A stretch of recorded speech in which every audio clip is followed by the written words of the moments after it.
अध्याय 2।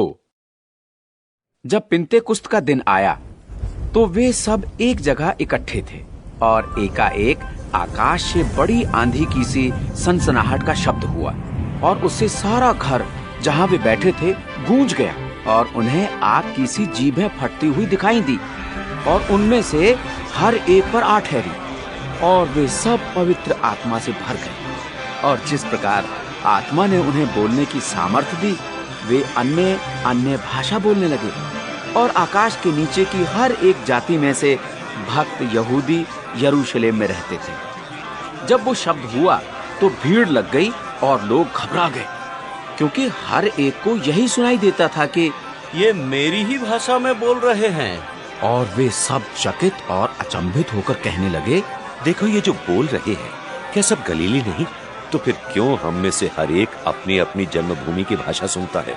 हम जो पार्थी और मेदी और इलामी लोग और मेसोपोटामिया और यहूदिया और कप्पदूकिया और पुंतुस और आसिया और फ्रूगिया और पंफूलिया और मिस्र और लिबुआ देश जो कुरेने के आसपास है, इन सब देशों के रहने वाले और रोमी प्रवासी, क्या यहूदी मत धारणा करने वाले क्रेती और अरबी भी हैं, परंतु अपनी अपनी भाषा में उनसे परमेश्वर के बड़े बड़े कामों की चर्चा सुनते हैं।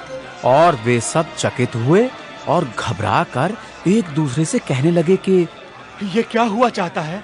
परंतु औरों ने ठट्ठा करके कहा कि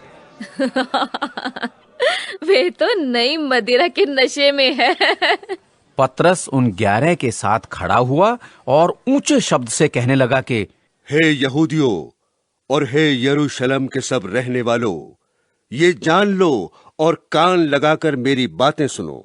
जैसा तुम समझ रहे हो ये नशे में नहीं, क्योंकि अभी तो पहर ही दिन चढ़ा है, परंतु ये वह बात है जो योएल भविष्यद्वक्ता के द्वारा कही गई है कि परमेश्वर कहता है कि अंत के दिनों में ऐसा होगा कि मैं अपना आत्मा सब मनुष्यों पर उंडेलूंगा और तुम्हारे बेटे और तुम्हारी बेटियां भविष्यवाणी करेंगी और तुम्हारे जवान दर्शन देखेंगे और तुम्हारे पुरनिये स्वप्न देखेंगे।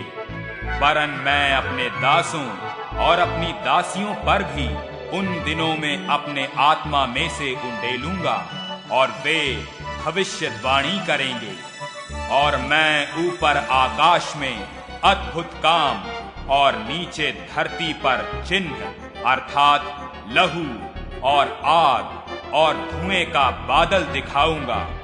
प्रभु के महान और प्रसिद्ध दिन के आने से पहले सूर्य अंधेरा और चांद लहू हो जाएगा और जो कोई प्रभु का नाम लेगा वही उद्धार पाएगा। हे इस्राएलियों, ये बातें सुनो कि यीशु नासरी एक मनुष्य था जिसका परमेश्वर की ओर से होने का प्रमाण उन सामर्थ के कामों और आश्चर्य के कामों और चिन्हों से प्रकट है जो परमेश्वर ने तुम्हारे बीच उसके द्वारा कर दिखलाए, जिसे तुम आप ही जानते हो। उसी को जब वो परमेश्वर की ठहराई हुई मनसा और होनहार के ज्ञान के अनुसार पकड़वाया गया तो तुमने अधर्मियों के हाथ से क्रूस पर चढ़वाकर मार डाला, परंतु उसी को परमेश्वर ने मृत्यु के बंधनों से छुड़ाकर जिलाया, क्योंकि वो होनहार था कि वो उसके वश में रहता। क्योंकि दाऊद उसके विषय में कहता है कि मैं प्रभु को सर्वदा अपने सामने देखता रहा, क्योंकि वो मेरी दाहिनी ओर है, ताकि मैं डिग न जाऊं। इसी कारण मेरा मन आनंद हुआ और मेरी जीभ मगन हुई।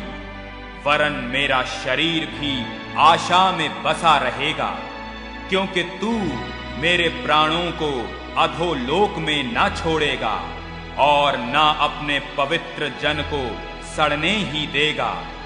तूने मुझे जीवन का मार्ग बताया है, तू मुझे अपने दर्शन के द्वारा आनंद से भर देगा।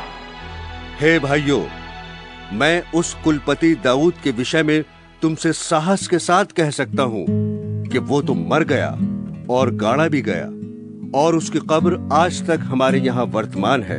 सो भविष्यद्वक्ता होकर और ये जानकर कि परमेश्वर ने मुझे शपथ खाई है, मैं तेरे वंश में से एक व्यक्ति को तेरे सिंहासन पर बिठाऊंगा। उसने होनहार को पहले ही देखकर मसीह के जी उठने के विषय में भविष्यवाणी की कि ना तो उसका प्राण अधोलोक में छोड़ा गया और ना उसकी देह सड़ने पाई। इसी यीशु को परमेश्वर ने जिलाया, जिसके हम सब गवाह हैं। इस प्रकार परमेश्वर के दाहिने हाथ से सर्वोच्च पद पाकर और पिता से वो पवित्र आत्मा प्राप्त करके जिसकी प्रतिज्ञा की गई थी, उसने ये उंडेल दिया है कि जो तुम देखते हो और सुनते हो। क्योंकि दाऊद तो स्वर्ग पर नहीं चढ़ा, परंतु वह आप कहता है कि प्रभु ने मेरे प्रभु से कहा, मेरे दाहिनी बैठ, जब तक कि मैं तेरे बोरियों को तेरे पांवों तले की चौकी न कर दूं। सो अब इस्राएल का सारा घराना निश्चय जान ले कि परमेश्वर ने उसी यीशु को, जिसने तुम्हें क्रूस पर चढ़ाया, प्रभु भी ठहराया और मसीह भी। तब सुनने वालों के हृदय छिद गए और वे पतरस और शेष प्रेरितों से पूछने लगे कि हे भाइयों, हम क्या करें? पतरस ने उनसे कहा, मन फिराओ और तुम में से हर एक अपने अपने पापों की क्षमा के लिए यीशु मसीह के नाम से बपतिस्मा ले, तो तुम पवित्र आत्मा का दान पाओगे। क्योंकि यह प्रतिज्ञा तुम और तुम्हारी संतानों और उन सब दूर दूर के लोगों के लिए भी है, जिनको प्रभु हमारा परमेश्वर अपने पास बुलाएगा। उसने बहुत और बातों से भी गवाही दे देकर समझाया कि अपने आप को इस टेढ़ी जाति से बचाओ। सो जिन्होंने उसका वचन ग्रहण किया, उन्होंने बपतिस्मा लिया और उसी दिन 3000 मनुष्यों के लगभग उनमें मिल गए। और वे प्रेरितों से शिक्षा पाने और संगति रखने में और रोटी तोड़ने में और प्रार्थना करने में लवलीन रहे। और सब लोगों पर भय छा गया और बहुत से अद्भुत काम और चिन्ह प्रेरितों के द्वारा प्रकट होते थे। और वे सब विश्वास करने वाले इकट्ठे रहते थे और उनकी सब वस्तुएं साझे की थी और अपनी अपनी संपत्ति और सामान बेच बेच कर जैसी जिसकी आवश्यकता होती थी बांट दिया करते थे। और वे प्रतिदिन एक मन होकर मंदिर में इकट्ठे होते थे और घर घर रोटी तोड़ते हुए आनंद और मन की सिधाई से भोजन किया करते थे और परमेश्वर की स्तुति करते थे। और सब लोग उनसे प्रसन्न थे और जो उद्धार पाते थे उनको प्रभु प्रतिदिन उनमें मिला देता था।